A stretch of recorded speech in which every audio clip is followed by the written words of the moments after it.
खबर दें आपको सांगड़ से, जहां पे ब्यूरो चीफ इब्राहिम खिलजी की रिपोर्ट के मुताबिक पूरी दुनिया में हिफाजती टीकों का आलमी हफ्ता 24 से 30 अप्रैल तक मनाया जाएगा, वर्ल्ड इम्यूनाइजेशन वीक। इस सिलसिले में ज़िले सांगड़ में भी सेमिनार का इनेकाद हुआ, जिसमें deputy commissioner Sanghar doctor Imranul Hasan Khawaja, district health officer doctor Imranul Hasan Khawaja, इसके अलावा डॉक्टर दौलत जमाली और additional deputy commissioner Muhammad Saleem Jatoi ने खिताब करते हुए कहा कि बच्चों के वक्त में वैक्सीनेशन के लिए माशरे में शऊर उजागर होगा। डिप्टी कमिश्नर ने मजीद कहा है कि इस सिलसिले में महकमा इत्तलात और लेडी हेल्थ वर्कर्स अपना किरदार अदा करें और ज़्यादा से ज़्यादा मालूमात आवाम तक पहुँचाएँ, अपने किरदार अदा करें ताकि आवाम तक पहुँचाने में वैक्सीनेशन कराई जाए, उन्हें मोदी अमराज से महफूज बनाया जा सके। इस मौके पर additional district health officer Amjad Azam Sarewal और इसके अलावा दीगर ने भी शिरकत की। सेमिनार के बाद deputy commissioner Sanghar doctor Imran Hasan Khawaja ने सिविल अस्पताल सांगड़ में रिबन काटकर इम्यूनाइजेशन वीक क़ुव्वत मुदाफ़ियत का इफ्तिताह किया। इस मौके पर डिस्ट्रिक्ट हेल्थ ऑफिसर सांगड़ के ऑफिस से सिविल अस्पताल तक मेन गेट तक आगाही रैली भी निकाली गई।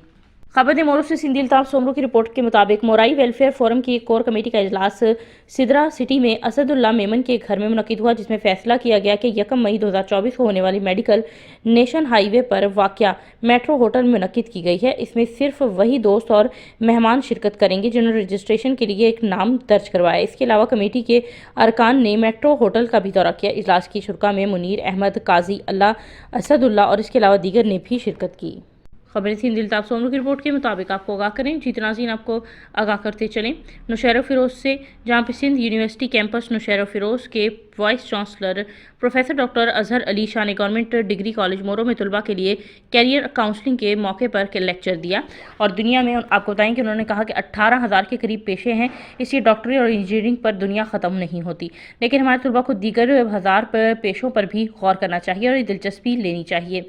जिसकी वजह से इन ज़िंदगी मुतासिर हो रही है। तो उन्होंने मजीद कहा कि मोरो और गिदरवां के तलबा की सहूलत के लिए नौशहरा फ़िरोज़ में हुकूमत सिंध की जानिब से सिंध यूनिवर्सिटी कैंपस कायम किया गया है। खबर सांगड़ से ब्यूरो चीफ इब्राहिम खिलजी की रिपोर्ट के मुताबिक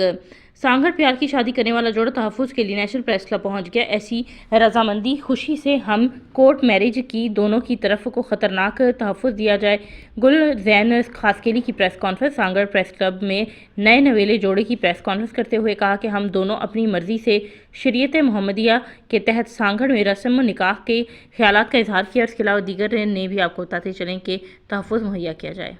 खबर ने आपको सिंध से, जहां पे ब्यूरो चीफ सिंधी अल्ताफ सोमरू की रिपोर्ट के मुताबिक पाकिस्तान प्रेस क्लब के सीनियर सहाफ़ी निसार अहमद वस्तड़ो का कहना है कि मैं सिविल अस्पताल में इलाज करवाने के लिए गया, मगर वहां कुछ भी नहीं था, इसलिए मजबूरन प्राइवेट क्लिनिक में इलाज कराया। इसके बाद मैंने मेडिकल स्टोर से दवा खरीदी तो मुझे इस मेडिकल स्टोर से एक्सपायर हुई दवा मिली, लेकिन कोई फ़ायदा ना हुआ। इसके करीब नौशहरा फ़िरोज़ की पोस्ट ऑफिस के करीब एहसान मेडिकल स्टोर को सील करने के लिए ड्रग इंस्पेक्टर को तलब करने के बाद मीडिया से बातचीत करते हुए DHO नौशहरा फ़िरोज़ डॉक्टर हमीद अंसारी ने कहा कि गैर कानूनी मेडिकल स्टोर्स, डॉक्टरों की क्लिनिक और गैर कानूनी लेबॉर्ट्रीज वगैरह को हम किसी सूरत नहीं बख्शेंगे। दूसरी जानिब इंतहाई करीबी ज़राए से मालूम हुआ है कि इस स्टोर को ड्रग इंस्पेक्टर नौशहरा फ़िरोज़ अफजल मेमन से ड्रग लेने के भी लिए खोला गया है। खबर नौशहरा फ़िरोज़ से मंजूर मलिक की रिपोर्ट के मुताबिक आपको सिंध अल्ताफ सोमरू के मुताबिक नौशहरा फ़िरोज़ मजदूर रियाज नौल ने अपने भाई आसिफ नौल के हमरा कहा है कि मैं मोरो शहर के एक होटल में मजदूरी कर रहा हूँ और मेरी शादी मेरी कज़न से हुई है, जिसके बाद मैंने इसे तलाक दे दी थी और मेरे बच्चों को अपने साथ रखा हुआ है। मुझे अपने बेटे से मिलने के बहाने बुलाया गया, जहाँ जानी माची और इसके अलावा दीगर ने मुझे मारने की कोशिश की, जिसके बाद मैंने मोरो थाने में आपको बताएं कि NCB दर्ज करवाई है। रियाज नौल का कहना है कि जब तक मुतल्लिका मोरो के फर्स्ट एड करवा कर थाने के घर वापस आया तो मालूम हुआ कि वही मुलजिमान मेरे पीछे पीछे हमारे घर भी दाखिल हुए और हमारी ख़वातीन को हिरासा किया, मेरे घर में घुस गए। रियाज नौल का मजीद कहना था कि मोरो पुलिस की जानिब से ताहाल कोई कार्रवाई नहीं की जा सकी।